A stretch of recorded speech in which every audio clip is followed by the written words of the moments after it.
Right guys, you can see there candle burning. At the moment I'm shot at shooting at f8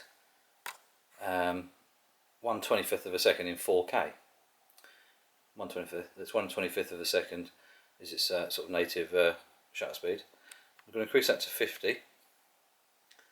So now we're recording at 50. And we're just going to check the way using a match just lights off. So I'll bring a match in, how it lights up like that.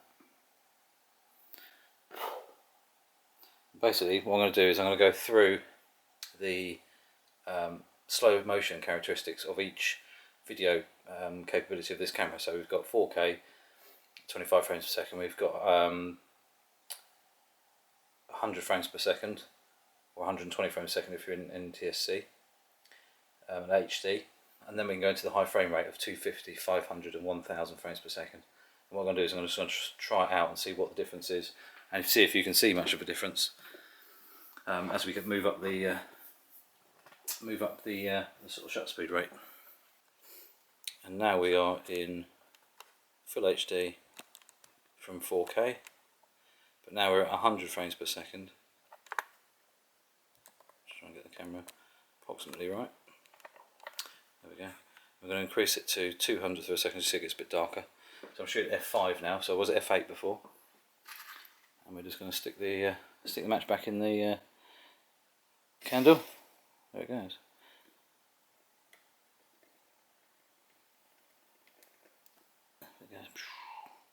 Smoky, smoky. Right, so that's that bit. And now what I'm going to do is I'm going to move to the 250 frames per second, the 500 and the 1000. So guys, this is a 100 frames per second clip, which has actually been slowed down 4 times. So you get a lovely smooth, relatively slow motion effect. But compared to 250, it's not that slow at all. And suddenly you see things a lot slower. And that works really, really nicely. Just got to be so careful of overexposure, especially things like matches, explosions and things like that. Because if the camera isn't in manual, it's going to take that moment, the light at the time, so it's going to slow the shutter speed down. So when the explosion happens, it's suddenly a lot brighter. You're actually going to overexpose the shot. So you have to shoot in manual and either estimate your exposure by underexposing by quite a lot on purpose. As you can see here, I'm not far off still being overexposed on the actual the first bit of burning, but once it calms down a bit, it looks alright. So you just got to be a bit careful, a little bit of experimentation there, and it works really well. So this shot is at 1000 frames per second, and 2 matches there. But you can see the first one burns, and I tweaked it a little bit just to underexpose slightly, but even there it's almost starting to go overexposed again. It's so difficult to just get it bang on, and I've not edited these at all. I have sharpened the footage slightly, but other than that I've not done anything else. And I think with 1000 frames per second you do need to add a little bit of sharpening just to counteract the fact that it wasn't really recorded at HD. It was upscaled to HD because of the 7000 frames it's done in over the 7 seconds of possible slow motion video. As you see there, as the second match ignites, almost overexposed, the sort of right in the centre of the burn, but as it calms down it looks pretty good. So I could have done with a little bit more there, but still looks awesome. It's just amazing how flames actually sort of move in the air. Really, really cool. So it's just, yeah, here we go. So this one here zoomed in at 600mm at f5.6, ISO 100 and 1000 frames per second at 1/1000th of a second.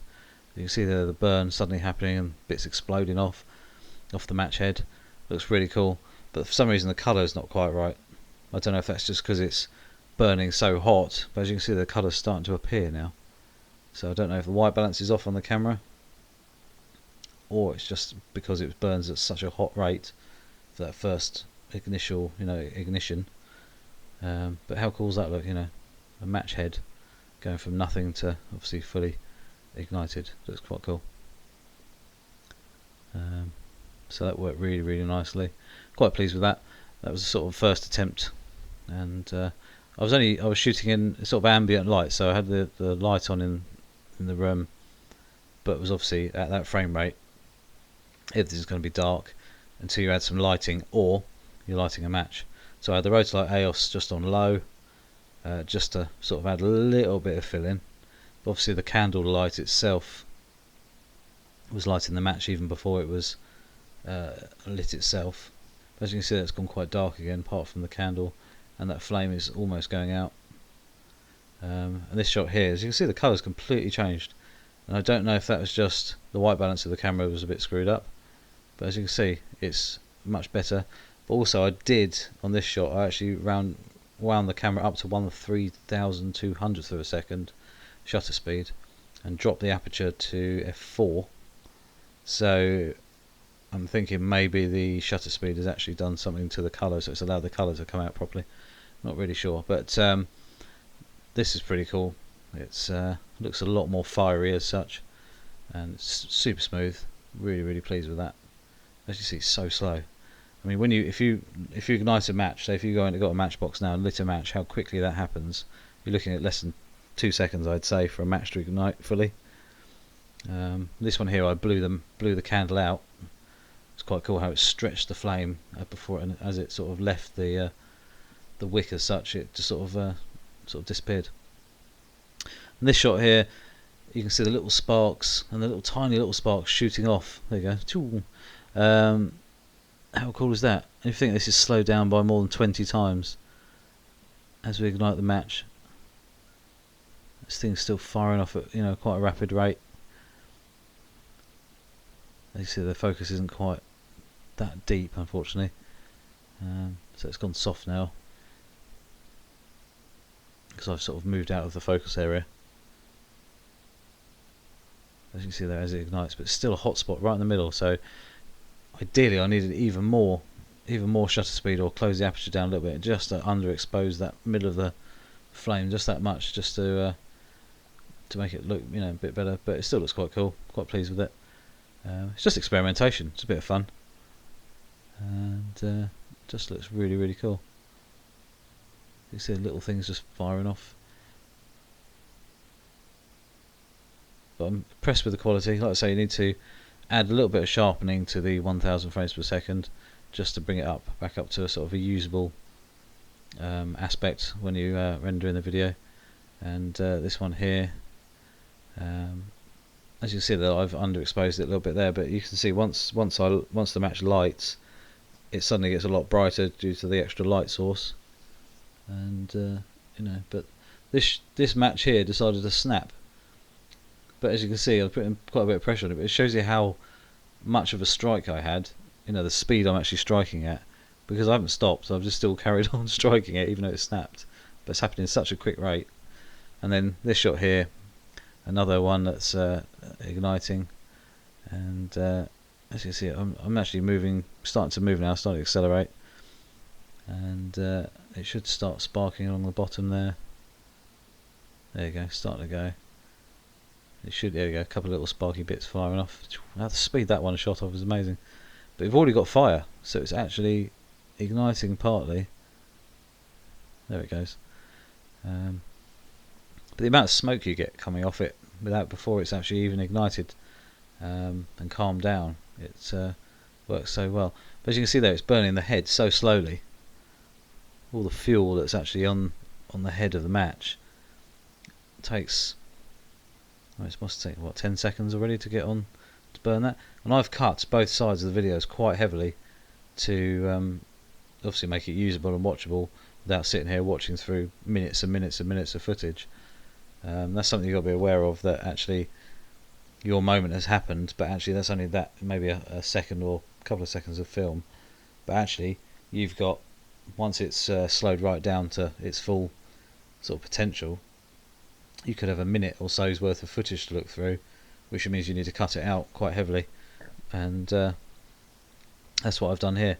And I've still got over 10 minutes worth of footage we've just watched. And it's probably in total, actually let's have a look, It's just over 20 minutes worth of footage that I've actually captured during the slow motion stuff today, and that doesn't count the couple of minutes worth of talking with the 4K and the 100 frames per second part at the beginning of the film. So it's definitely adds up. So you've got to be quite vigorous with the cutting out of the bits you don't need. So anyway, guys, I hope that's helped some people if they're using the RX10 Mark IV or even the RX100 4, 5 and 6 versions. I think I'm not sure about the earlier versions, but they're the ones who've got the slow motion built in as well, and it really does work. I'm not sure how much of a control you've got over on the RX100 cameras. The RX10 Mark IV has full manual control with the slow motion, which makes life so much better. And here, like you say, you can do full manual, so you can set the exposure up and everything. So anyway, guys, please click this subscribe. Blah, blah, blah, blah. Please, oh god, you can tell it's late. Please click the subscribe button and click the notification bell as well, so you can see when there's a new video come up. And please keep watching.